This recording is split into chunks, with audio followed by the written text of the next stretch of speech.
Okay, welcome to this video where we're going to talk about first how to factorize a quadratic and then hence how we're going to use that to solve a quadratic equation. So firstly, let's just do a bit of a recap. We've seen these equations before. These are the equations of lines, or we call them linear functions. Okay, and the highest degree we have there is x, all right, and that is just x to the power of 1, isn't it? X to the power of 1, we've got x by itself. What a quadratic is it's an equation where the highest degree is x squared. Okay, so we can see here we've got an x squared, and that's the highest degree along that equation. Here we've got 3x squared, that's the highest degree. Just because it's not coming first, that doesn't matter. The order doesn't matter. What matters is the highest degree. Okay, so this is a quadratic equation as well. And then down here, x take 2 times x plus 3. If we were to expand that, that would also be a quadratic, okay? We're going to have x times x. That's going to give us the highest degree, x squared, okay? The degree is just the index, the power that it's 2.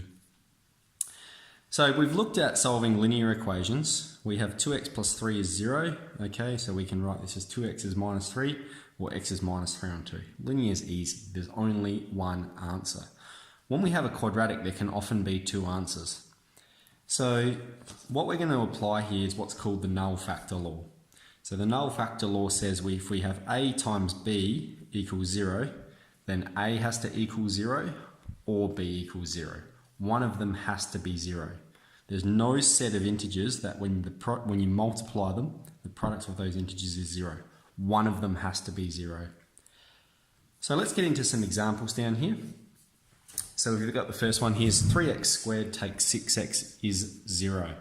So we're looking along the line here and we're going, what's a common factor to both? Okay, firstly, x is common. So we're going to pull x out the front, but so is the number 3. So we're going to pull 3x out the front. And what are we multiplying that by? What's going to be left inside is x take 2. Okay, so here we've got 3x times x take 2 equals 0. And now we're going to apply this null factor law. A times b equals 0, so it means either 3x equals 0 or x take 2 equals 0. Okay, if 3x equals 0, it means x equals 0 or x equals 2. They're the two solutions to this problem. So yeah, there's two solutions. That's what differentiates it from a linear equation. This isn't always the case, but most of the time. There'll either be 2, 1, and sometimes there's even no solutions, which we'll also explore a bit later on. We got 4x squared equals 22x, okay? When we're solving these, all right, we want to make sure everything's on one side, and we'll make it equal to 0. So we're going to write this as 4x squared take 22x equals 0, okay? Now we're looking for x is common to both, so we're going to factorize that out the front. But so is the number 2, okay? 2 is common to both. That's the highest common factor that they have.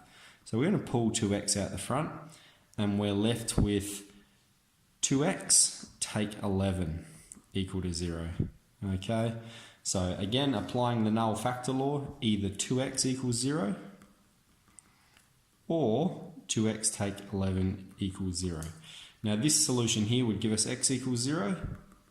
This solution here gives us 2x equals 11, which means x is 11 on 2. Okay, so we have two answers. Now here, when we factorize 2x, we don't necessarily have to do that, okay? We could have just factorized x and we would have got the same answer. All right, what we would have had over here is 22 on 4, which does simplify to be 11 on 2. So you don't have to always factorize that number, but it's important to be aware of those highest common factors. Okay, we're going to get a little bit more complex now. Let's have a look at C. Okay, we've got x squared plus 7x plus 10 is 0.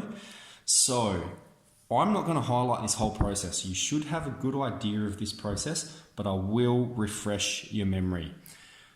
So we're looking for two numbers that multiply to give us 10, and when you add them together, you get 7.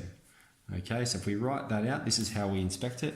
X times x is x squared. So what are products of 10? It could be 1 times 10. All right, if we add them together, we're going to get 11.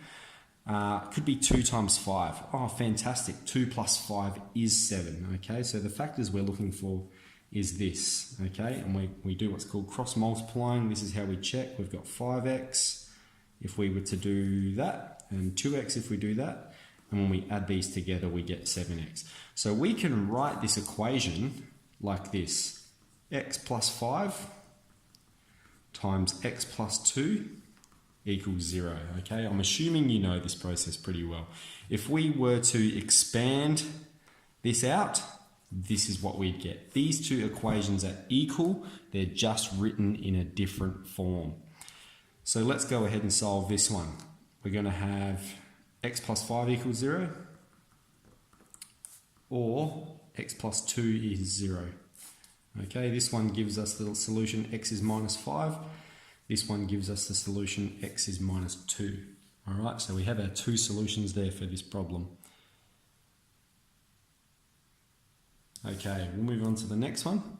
X squared take 15x plus 36 equals 0. Okay, so our multiples of x squared are going to be x and x. Multiples of 36, there's heaps of multiples of 36. But we're looking for two numbers that are, when we multiply them together, it gives us positive 36. But when we add them together, it gives us minus 15. Okay, so lots of multiples of 36. But these ones that we're looking for here are actually minus 3 and minus 12. Okay, minus 3 times minus 12 is positive 36. And we can see in a moment, this is going to give us minus 3x minus 12x. When we add those together, we've got minus 15x. So the way we can express this one is x take 3 times x take 12 is equal to 0. Now, of course, I'll reiterate, this equation here is equal to this equation. We've just written it in a different way. Okay, now we can apply the null factor law. So either x take 3 equals 0 or x take 12 equals 0. Okay, this solution here gives us x is 3, or this solution here gives us x is 12. So two solutions satisfy this equation. Okay, let's emphasize what that means. That means if you put 3 into this equation everywhere there's an x, you're going to get 0. Okay, if you put 12 into this equation, it's also going to satisfy the equation. You're going to have this side equal to 0. That's what those numbers mean. Okay, getting progressively more complex. 3x squared equals 10x plus 8. Okay, so we can write this as 3x squared take 10x take 8 is 0. All right. And the way we're going to do this one is this one's a bit more complex because we have this a coefficient here. Okay, so just like how we were setting them out before, this time we have to go, all right, what can we multiply together to get 3x squared? So we can do 3x and x. And if we look at multiples of minus 8, okay, so that could be 1 and 8 or 4 and 2. Okay, again, I'm pretty confident at this process. The answer here is going to be minus 4 and 2 up here. So when we cross multiply these, all right, we're going to have 3x times minus 4, that's minus 12x. X times 2, that's positive 2x. And when you add that together, you've got minus 10x. Okay, so we have those two numbers whose product is minus 8. And when we add them together, we get that minus 10.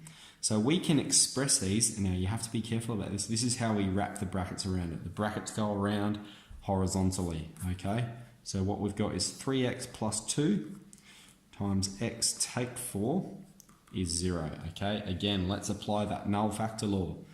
3x plus 2 is 0, or x take 4 is 0. All right, this solution is going to give us 3x is minus 2, x is minus 2 on 3, or x is 4. Two solutions there. Fantastic. Okay, whenever you come across one like this, okay, one with the denominator of x, you want to get rid of any denominator straight away. So what we're going to do to both sides, remember algebra, you can do anything you want as long as you do it to both sides. We're going to multiply both sides by x. Okay, so let's put a times x here and a times x here. And so what we're going to have on this side is we'll have x squared plus 2. Okay, we'll have 2x on x and the x can cancel. So we're going to have x squared plus 2 equals 3x. Let's bring that 3x back over to this side to make it equal to 0. So we're going to have x squared take 3x plus 2 is 0. And now we'll factorize it. Okay, we're looking for two numbers that we're going to multiply together to get 2 and whose product is minus 3. All right, minus 2 and minus 1.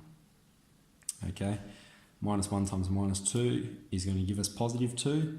And then when we do the cross product here, we've got minus 2x minus x gives us a total of minus 3x. Okay, so this is the solution we're looking for. X take 1, x take 2 equals 0. And let's apply the null factor law. X is 1 or x is 2. They're the two solutions to this equation. So I'll just recap here. Here's our notes. And then here's our examples here.